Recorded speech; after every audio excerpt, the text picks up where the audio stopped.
In Europe, the 20th century ended as it began, with war in the Balkans.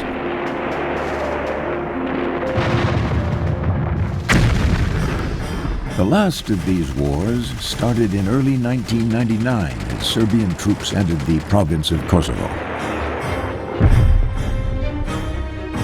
They were intent on restoring Serbian authority over the primarily Muslim Albanian population. Within days, Muslim refugees flooded across nearby borders with horrifying tales of burned homes, mass murders, and missing men.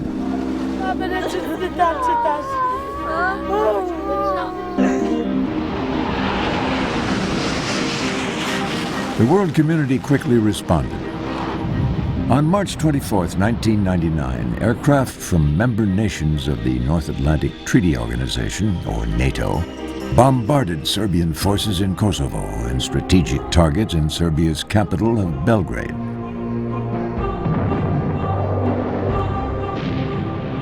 The world held its breath as bombing strikes intensified. For the Balkans had been a flashpoint for some of the deadliest wars of the century.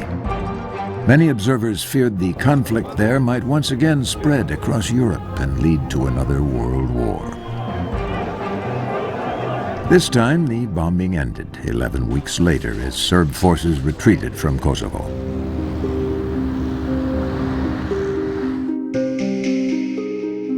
But this was an uneasy peace. At the end of the century, many of the same leaders were still in power, and ancient ethnic hatreds remained. We've seen a lot of human tragedies and a great deal of human suffering in the Balkans. To some degree, it has portrayed, I think, the capacity of humanity to be inhumane.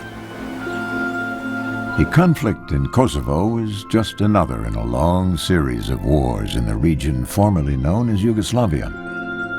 They've been caused by factions secretly plotting to eliminate each other and by strong men deceiving their enemies, as well as their own people, in order to gain power. Men like Slobodan Milosevic, who inflamed ancient ethnic hatreds by preaching for a greater Serbia. Former Bosnia Serb President Radovan Karadzic, whose desire to purge Bosnia of Muslims was responsible for the deaths of 100,000 people. And Arkan, a former bank robber who plundered the citizens of Bosnia and Kosovo of their personal fortunes, leaving thousands of dead Muslims in his wake. These strongmen and others have capitalized on the complex and contentious history of this region. A land of fertile, isolated valleys, separated by barren mountains that have long fostered ethnic and religious differences.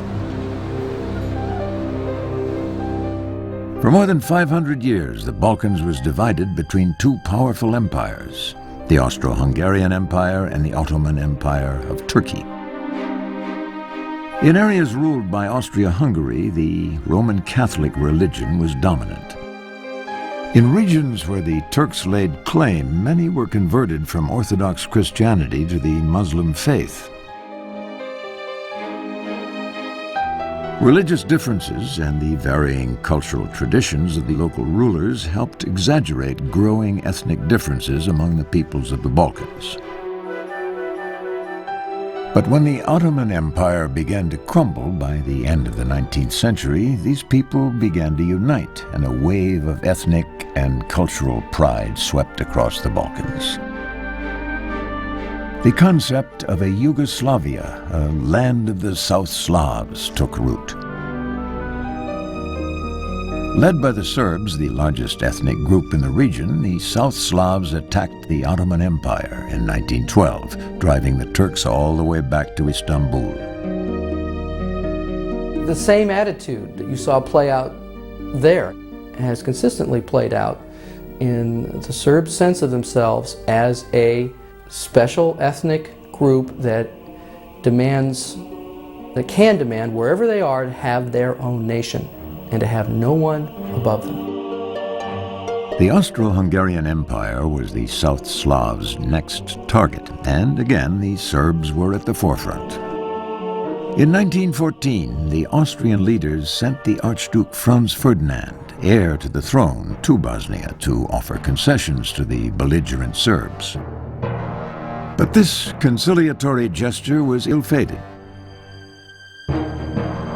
On June 28th, the Archduke and his wife were assassinated in the Bosnian capital of Sarajevo by a member of a secret Serbian extremist group called the Black Hand.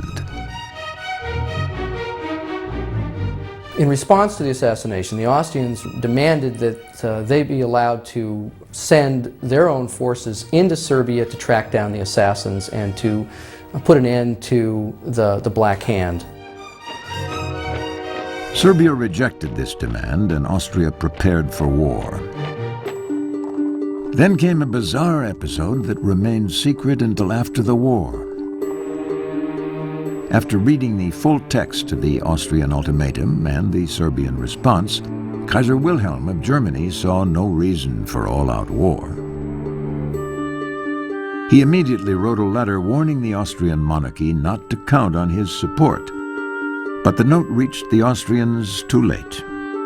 Believing they had German backing, they attacked Serbia on July 27, 1914. Two shots from the pistol of a Serbian extremist and a message that was too late in arriving triggered a series of political alliances that plunged the continent into its First World War. England,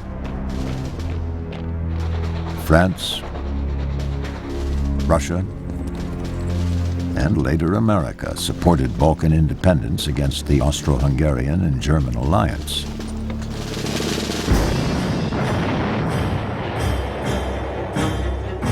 The people of the Balkans fought bravely but were easily defeated. They received little support from their allies, who were occupied with the larger fronts in France and Russia. When the war was over in 1918, hundreds of thousands of Slavs were dead, and the regional states were in complete disarray. World leaders tried to bring order to the chaos, but they made the mistake of assuming that the Slavs were of a single historical and cultural background, and if united, would forge a common national identity. Under the provisions of the Treaty of Versailles, a kingdom combining Serbs, Croats, and Slovenes was carved out of southeastern Europe and eventually named Yugoslavia. You had a natural conflict of the Serbs who had made this contribution to World War I, felt they were on the winning side, and may have expected that they were going to get some spoils. And I think that at some level they viewed Croatia and Bosnia and Herzegovina and Slovenia and so forth as the spoils. And whereas these countries felt that they were joining on an equal footing. And this conflict between the Serb sense of empire and the aspirations to independence of all of these other people remained in conflict to this day. In Yugoslavia, the Communist Party, which had been outlawed by the Serbs, saw the unrest as an opportunity to quietly gain power. The man hand-picked to lead the secret effort by new Soviet Premier Joseph Stalin was Josip Broz. Soon he would rule Yugoslavia with an iron fist and be called Marshal Tito.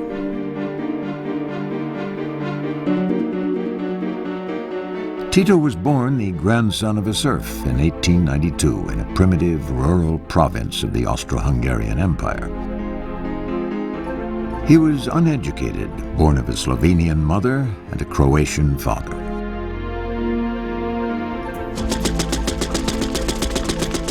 During World War I, Tito fought on the side of the Austrians. He was captured by the Russians and sent to a prisoner of war camp near Moscow. He stayed in Russia after his release and became a Bolshevik, fighting in the Soviet Red Army during the Russian Revolution. A few years after Tito returned to Yugoslavia at Stalin's request, undercover government agents turned him in to the Yugoslav secret police. Tito was sentenced to prison for 6 years. Upon his release in 1934, he was promptly deported to Russia. In Moscow, Tito was a protege of Stalin, frequently making trips to spy in Western European capitals, using various aliases and false passports. In 1937, Stalin sent Tito back to Yugoslavia to lead the Yugoslav Communist Party. In spite of huge publicity about Tito and his life and achievements, his life was quite mysterious one. For some parts of his life, you don't know much. Perhaps the darkest mystery about Tito dates back to World War I. His unit of the Imperial Austrian Army massacred thousands of Serbs in 1915. Tito always insisted that he had not been present. Since records that indicate who took part in the massacres have disappeared, it may never be known whether he actually participated or not. As Tito was secretly rebuilding the outlawed Communist Party in Yugoslavia, the winds of war were sweeping across Europe for the second time in 2 decades.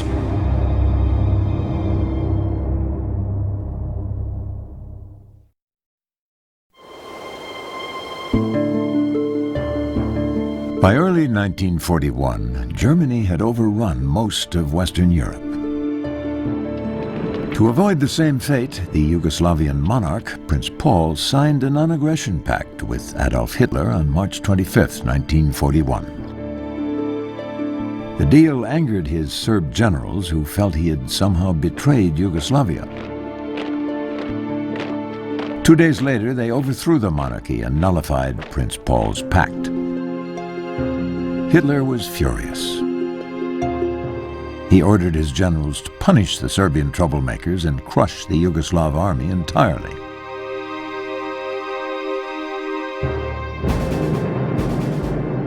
Hitler exacted his vengeance 11 days later in a maneuver his generals aptly named Operation Punishment. The capital city of Belgrade was heavily bombed on April 6th, killing tens of thousands of civilians. From all sides, German and Italian ground forces thundered into Yugoslavia. In less than 2 weeks, the nation was in ruins. But Hitler's act of revenge was costly. In testimony given at the Nuremberg trials in 1946, General Alfred Jodl, Chief of Staff of the German Army, confirmed that Hitler's decision to invade Yugoslavia delayed his planned attack on Russia for 6 precious weeks. Jodl speculated that had Hitler gone ahead with his initial plans for invading the Soviet Union in the first half of May, instead of the last days of June, the Germans might never have been impeded by the severe winter storms that helped stop their advance short of Moscow in December 1941.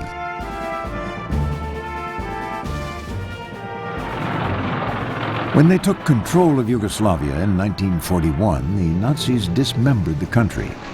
The Germans and Italians took control of most local governments, with one inflammatory exception. The Nazis allowed the pro-German Croatians to create an independent state of Croatia in April 1941.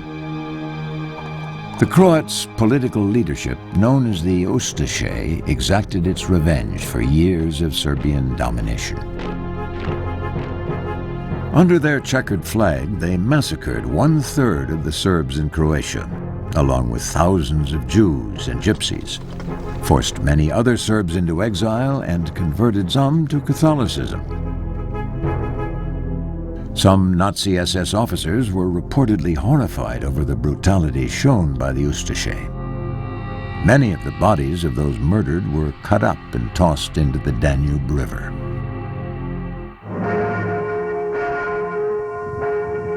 Some experts believe that the Vatican may have secretly supported the separatist movement in Croatia. Many Serbs feel that while the Vatican did not condone the murderous tactics of the Ustaše, it did want to see Catholicism become the only religion in Croatia. The Vatican has played one very unclear role in all this. we are still waiting. History is waiting Vatican to get out from the silence and to say the truth about that. To fight the Germans and Italians occupying Yugoslavia, as well as to protect non-Croatian citizens against the ruthless policies of the Ustaše, two groups of underground guerrilla armies emerged during World War II. Serbian officers of the former Yugoslav Royal Army, under the leadership of Colonel Draza Mihailovic, formed the first. They called themselves Chetniks. The Communists organized the second movement of guerrilla fighters, known as the Partisans. The Partisans were led by Marshal Tito. Both groups sought support from the Allied nations. But nagging reports kept coming in from British and American agents in Yugoslavia that made it difficult to determine which group, the Serbian Chetniks or the Communist Partisans, was really fighting the Germans and which was trying to take over Yugoslavia for themselves. The Allies started sending agents in there as early as 1942 to try to find out, well, who is who. Both factions, the Chetniks and the Communists, knew that they basically had to do a selling job. Actually, they had to do a deception job, because both of them were basically cutting deals with the Germans and the Italians, because both of them were fighting each other more than they were fighting the occupying force. As far as the Chetniks and the Communists were concerned, the Allies were going to win the war, but they had to decide among themselves who was going to win Yugoslavia. Initially, the British backed Mihailovic's Serbian Chetniks because their record of fighting the Germans seemed to be much more substantive than Tito's partisans. But as Allied agents' reports continued to trickle out of Yugoslavia, it appeared that the Chetniks were not killing as many Germans as the Communist partisans. What the British had no way of knowing at the time was that Communist spies had infiltrated British intelligence and were distorting the information they were receiving. According to secret files released by the British Public Records Office in November 1999, a ring of Englishmen working as communist spies altered the contents of many messages coming out of Yugoslavia. This was done to reflect more favorably on the partisans' efforts over those of the Chetniks. Based on this tainted information, the British dropped support of the Chetniks and gave aid to the partisans. Most experts believe this treachery helped ensure that the former Yugoslavia became a communist state under Tito's control following World War II. So we're still living with that deception to this day, because the fact that the communists got control of Yugoslavia after World War II basically laid the foundation for the 1990s war we have had in the Balkans, one after another. In his grab for power, Tito played all sides against each other. He lied to the British, assuring them that he would help them secure Belgrade. He made a secret deal with Stalin that made it possible for the Soviet Union to occupy the Yugoslav capital first. And then he misled the Germans into believing he would conduct joint military operations to thwart the anticipated Allied landing in southern Europe. So if one judge who was almost predestined to win that civil war in Yugoslavia, one can say that Tito's victory was almost inevitable because of his skill of manipulator. He has manipulated Serbian population masterfully.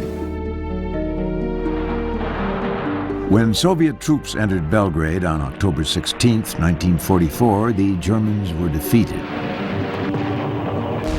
And war-torn Yugoslavia was reunited as a communist nation with Tito in full control. After World War II, Tito helped ease ancient hatreds among ethnic groups by creating a federation of 6 nominally equal republics: Croatia, Montenegro, Serbia, Slovenia, Bosnia-Herzegovina, and Macedonia. Each republic had its own elected president.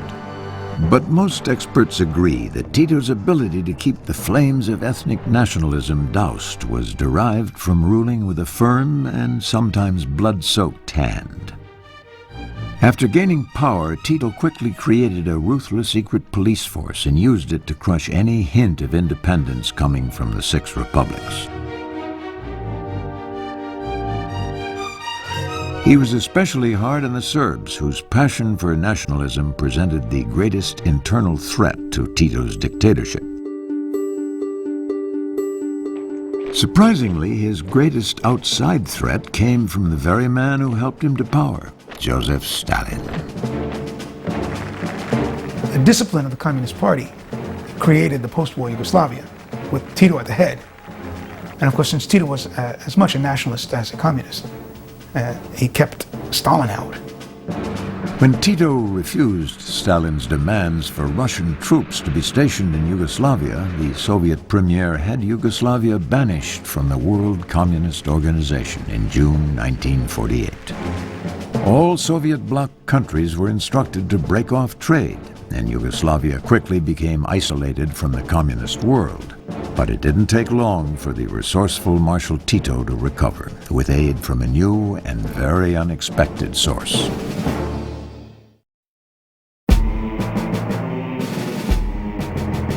As a penalty for turning his back on the Soviet Union, Joseph Stalin had Marshal Tito's Yugoslavia ostracized from the Soviet bloc. But for the master manipulator, this was only a minor setback. Tito unabashedly turned to his political enemies for help.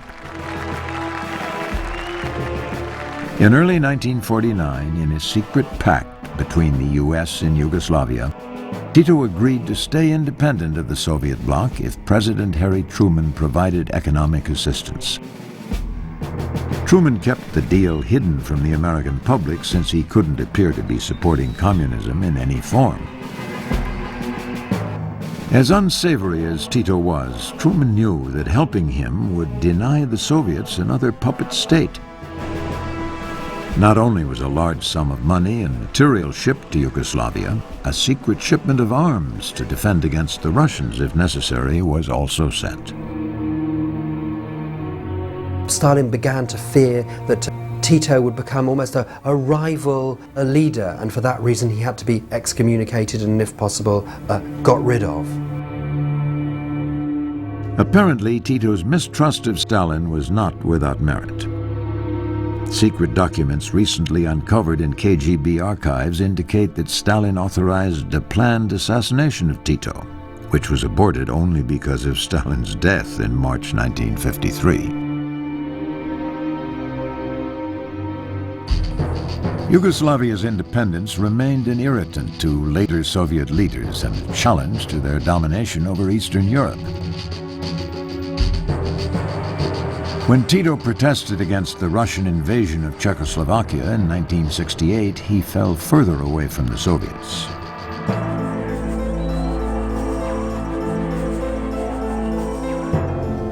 From 1945 until 1989, Western powers saw Yugoslavia as a geographical and political buffer against the Soviet Union. But that need ended when the West won the Cold War. Overnight, Western foreign aid plummeted and the Yugoslavian economy collapsed.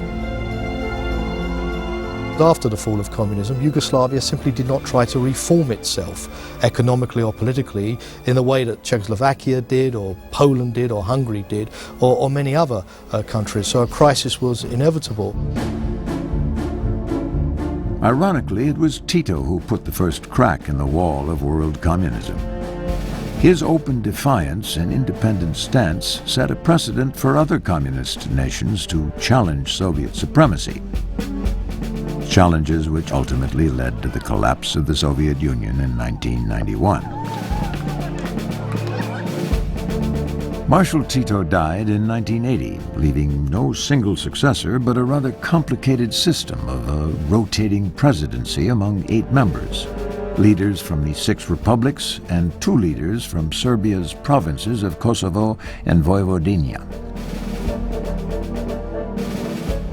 But, as has been their history, the person in power often put his local and ethnic national interests above that of the country as a whole.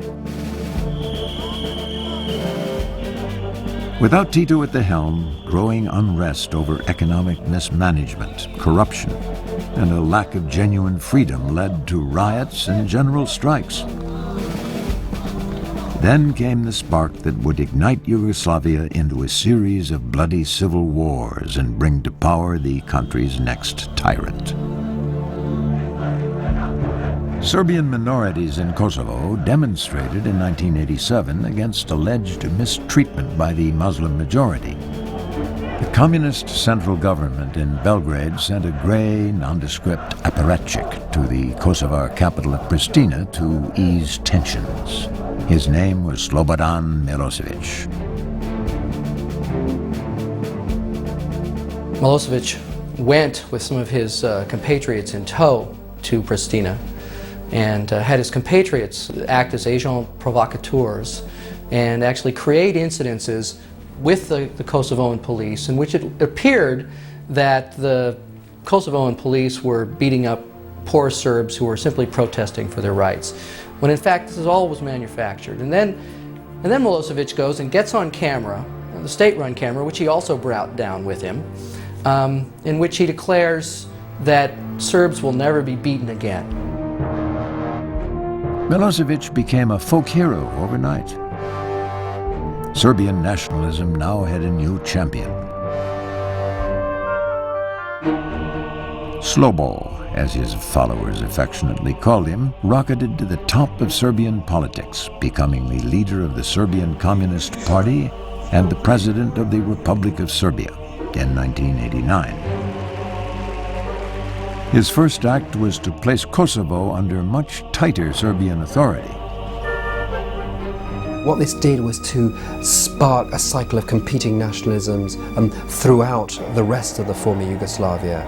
The country unraveled, especially after they saw Milosevic reimposing Serbian rule on Kosovo. Everybody thought, well, where next? It's better to leave than to stay and be run by Serbia. Milosevic's call for a united Serbia triggered a stampede of independence among the non-Serbian republics.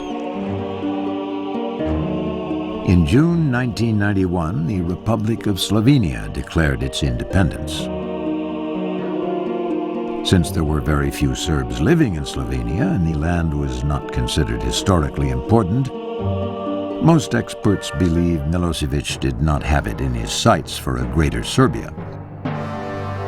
After 1 week of light fighting, Slovenia gained its independence from Yugoslavia in August 1991. Without incident or contention from Milosevic, the Republic of Macedonia also became independent in September 1991. To prevent any more republics from breaking away, Milosevic immediately disbanded the rotating presidency system created after Tito's death. Under an Emergency Powers Act, he took autocratic control of what remained of the former Yugoslav government. But the desire for nationalism had already gone too far in what was now the Third Republic seeking to distance itself from Milosevic and his Serb-run government. Within days of Slovenia's newly won independence, the people in the Republic of Croatia voted to nationalize under President Franjo Tuđman. In a macabre sense of defiance, Tuđman brought back the hated Croatian checked flag of World War II as a symbol of Croatian independence. But memories of the hundreds of thousands of Serbs killed by the Ustaše only further enraged the Serbs in Croatia.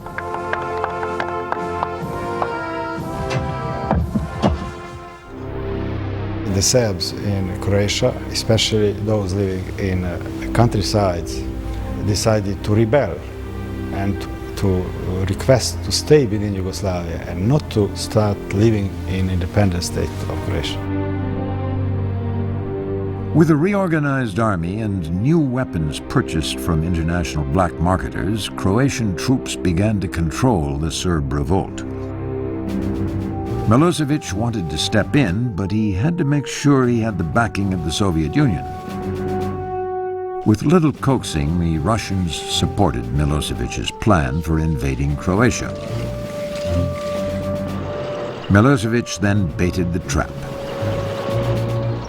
He deployed his troops in Serb-controlled areas of Croatia, knowing that Croatian nationalists would react and probably fire on them. He was right.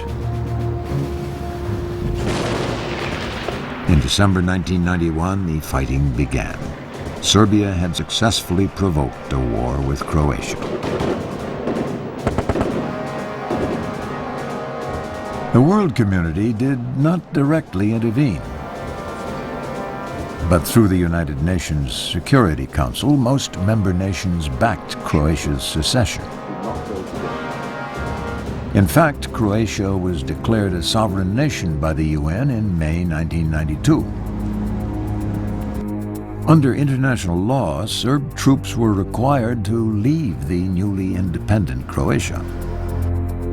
Tens of thousands of Slavs died on both sides, and the world's press added a new and ominous phrase to its vocabulary: ethnic cleansing, the brutal practice of ridding a region of a particular ethnic group by rape, slaughter, and forced expulsion. Unfortunately, the ethnic cleansing in Croatia was only the beginning of the horrors that Yugoslavia would experience throughout the 1990s.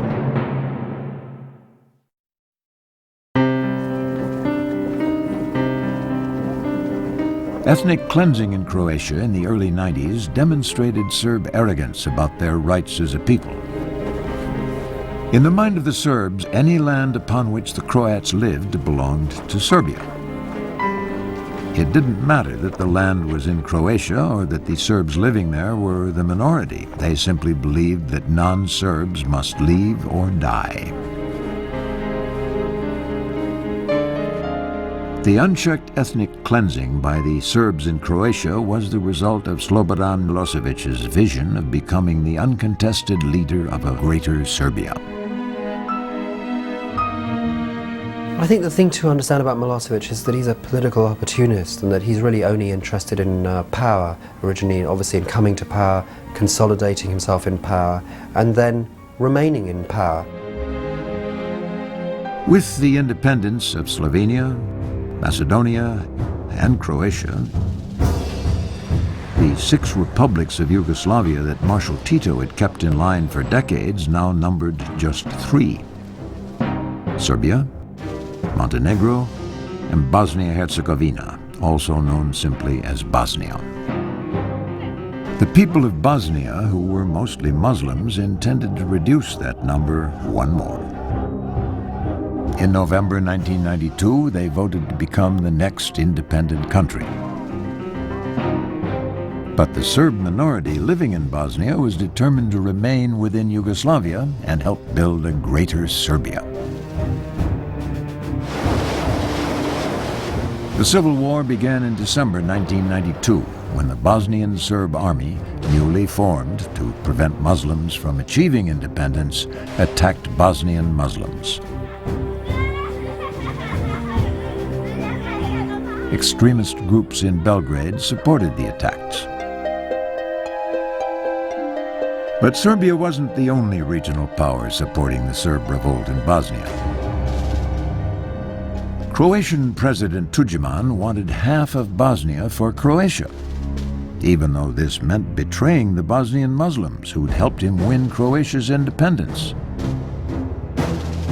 There were secret meetings which were held in northern Serbia in a hunting lodge between President Milosevic of Serbia and President Tudjman of Croatia. They discussed between them the division of Bosnia.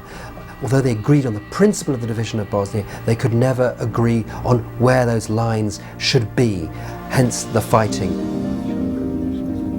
Unable to get concessions from Milosevic, Croatian President Tudjman went directly to Radovan Karadzic, head of a Bosnian Serb extreme nationalist party. Under their new alliance with the Bosnian Serbs, Bosnian Croats attacked Muslim villages, burning, raping, and killing. They even betrayed the Muslims fighting in their Croat army and put them in prison, starving and torturing many of them to death.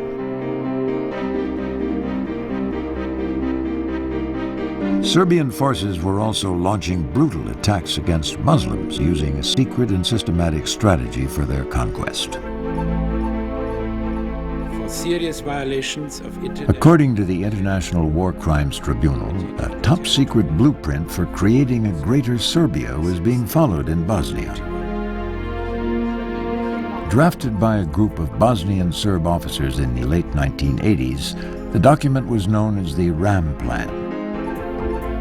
The most terrifying component of the plan called for the ethnic cleansing of non-Serbs in any territory where Serbs were the minority.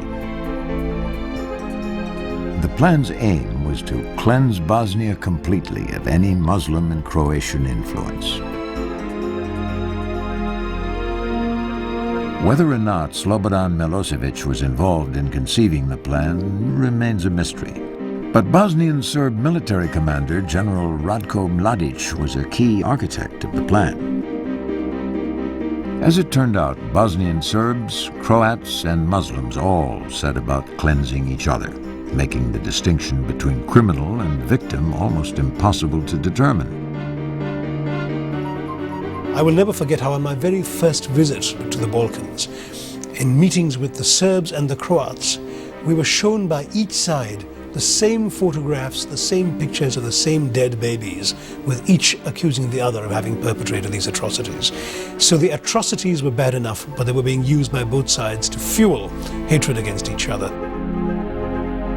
According to International War Crimes Tribunal reports released in 1995, Serb paramilitary units committed the worst atrocities in Bosnia. The most notorious of the paramilitary killers was a fanatic racist known only as Arkan, whose private army, the Tigers, was accused of the war's worst atrocities. He was alleged to be a bank robber. He was put in prison in several stages and escaped from prison, escaped from court. But he was also believed to be a hitman for the former Yugoslav secret services, which may explain some of his miraculous escapes from prison and courts throughout Western Europe during the 80s. Many experts believe Arkan's private Serbian army committed one of the most horrible atrocities of the war: the slaughter of 5,000 Muslim men in the Bosnian village of Srebrenica in 1994. In spite of the destruction and genocide in Bosnia, European nations and the United States hoped to avoid entanglement in another bloody Balkan war. There's a rifle range over there. There was also fear that outside intervention would lead to an escalation of hostilities within Bosnia. Nevertheless, the United Nations sent a peacekeeping force into Bosnia in 1992. The UN was sent in not, sadly, to put a stop to the war, but rather because the political will had not been found by member governments on the Security Council to take decisive steps to intervene to end that war. So the UN was sent in instead to alleviate the consequences of the war. But as the casualties mounted in Bosnia, the US and Western Europe could no longer ignore the human suffering. Serb leaders were warned that UN peacekeeping efforts would be backed up by NATO military action if the violence continued. The reluctance to use military power to stop the conflict in the Balkans changed, I think, when we realised that, first of all, there was no other alternative, because other policies like sanctions or putting peacekeepers in the middle of the conflict had been tried. The Serb leadership thought the UN threat was a bluff and continued attacking Muslims. Then, on August 28, 1995, the Serbs shelled a marketplace in Sarajevo, killing 31 innocent civilians.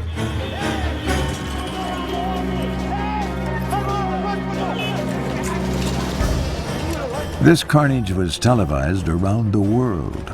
The UN member nations had seen enough. 2 days later, NATO planes launched the first of more than 500 airstrikes on Serb targets in Bosnia.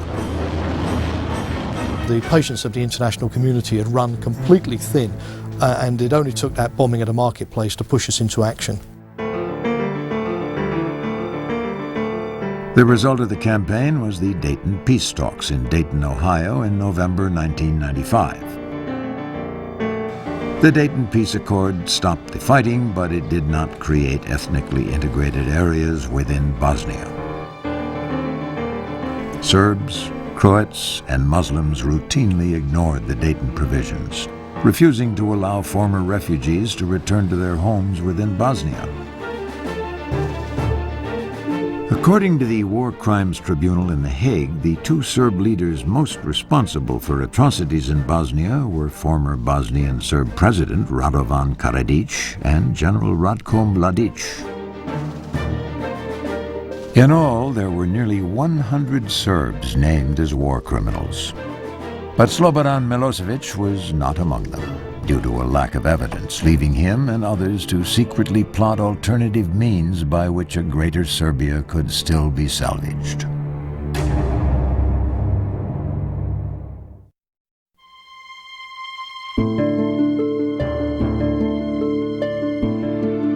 After the Bosnian War, the next area in Yugoslavia to experience the harshness of Serbian authoritarianism was the Serbian-controlled province of Kosovo. Although 90% of the population was made up of Albanian Muslims who wanted to be free of Serbian rule, Kosovo was at the very heart of what was left of Milosevic's Greater Serbia. The Serbs always say that Kosovo is a holy land to them, like Jerusalem is to Jews, and they point to the fact that many of the Serbian monasteries and churches and most holy monuments lie in Kosovo, and that's true. The difference is that the demography has changed, and that for the last few hundred years, and especially in this century, Serbs have been emigrating from Kosovo. They haven't been returning to this promised land. To suppress Muslim nationalism, the Serbian minority treated the Albanian majority like second-class citizens. Tensions ran high. Albanians defying Serb authority were quickly and violently brought into line. Unrest by Albanians in Kosovo turned violent. Unknown assassins gunned down several Serb policemen in the streets of the capital city of Pristina in November 1997. Yugoslav President Slobodan Milosevic reacted by imposing martial law in January 1998, backed by a sudden influx of Yugoslav army troops, completely under Serbian control. The Kosovo Liberation Army, or KLA, supported by the majority of ethnic Albanians, came out in open rebellion.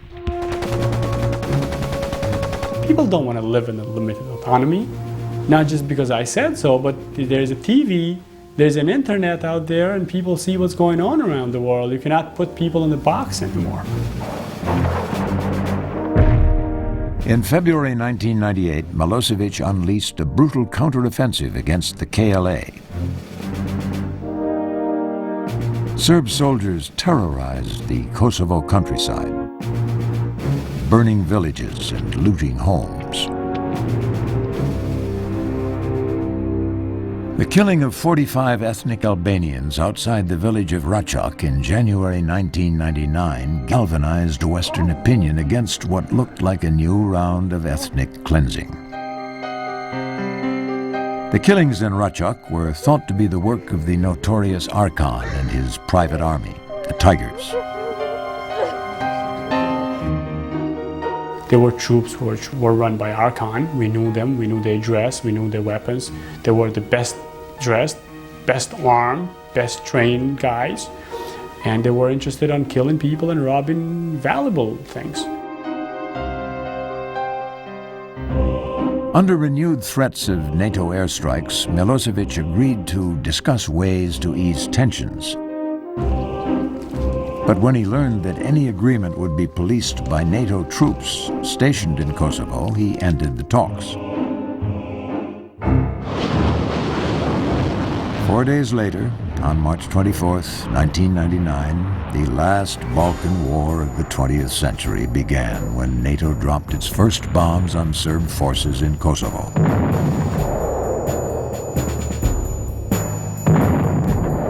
The round-the-clock airstrikes also extended to a wide range of other facilities in Serbia, particularly in and around the capital of Belgrade. Within days of NATO airstrikes, tens of thousands of Albanian refugees from Kosovo were pouring out of the province with accounts of mass killings, forced expulsions, and other atrocities at the hand of Serb forces.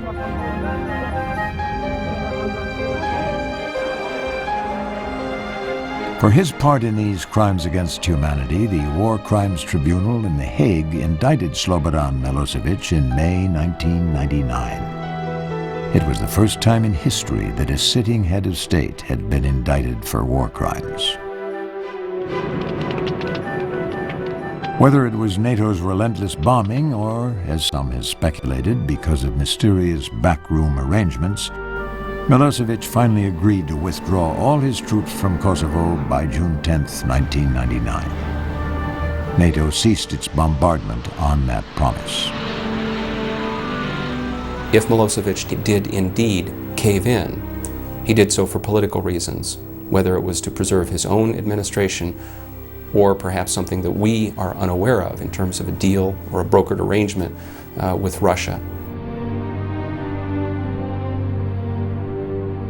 Unfortunately, the Serb military departure from Kosovo did not end the violence.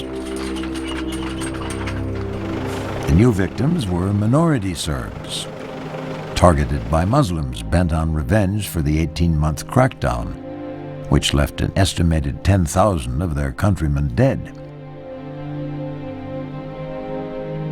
Out of fear for their lives, most of the Serbs living in Kosovo before the war fled, leaving behind their homes and their belongings. Many Serb homes were destroyed and an unknown number of Serbs murdered. Painted initials found at many crime scenes suggested who the perpetrators were. UCK, the Albanian acronym for the guerrilla Kosovo Liberation Army. Los Angeles Times reporter Scott Glover witnessed this carnage while covering a story in a remote Serbian village in the mountains. It was a wholesale massacre.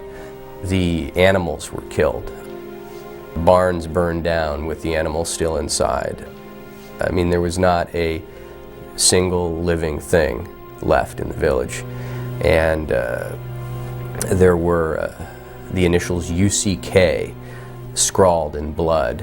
Whether that means they did it, you know, that's not for me to decide, but those letters were there. NATO peacekeepers faced the nearly impossible task of trying to undo the lasting hatred and violence between ethnic Albanians and Serbs. You talk to the Serbs, you talk to the Albanians, and you ask them about contemporary politics, and inevitably they want to start back in the 1300s, and they'll take you, you know, century by century, decade by decade, detailing each perceived slight and explaining to you, you know, taking you to the present day and seeing, this is why I threw the man off the bridge with the cinder block tied around his neck. In spite of tremendous obstacles, NATO, the UN, and the European Union indicated a willingness to rebuild Kosovo and other parts of the former Yugoslavia to ensure that all its citizens could live in peace and security.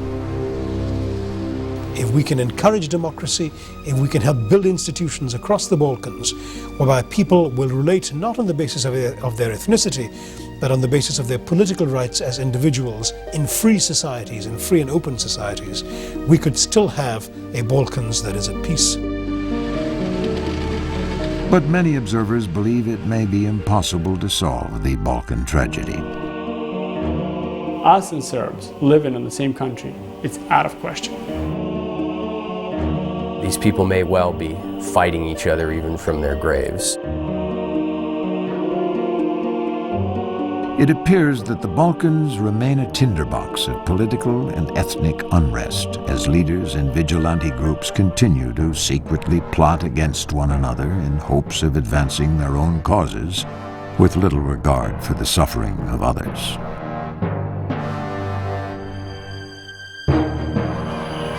But a new generation of Yugoslavs, willing to break this chain of tyranny and ethnic hatred and hoping to seize the opportunity for accommodation and reconciliation, could permit the Balkans to take its place alongside the other democratic nations of Europe. That is the Balkan challenge in the new millennium.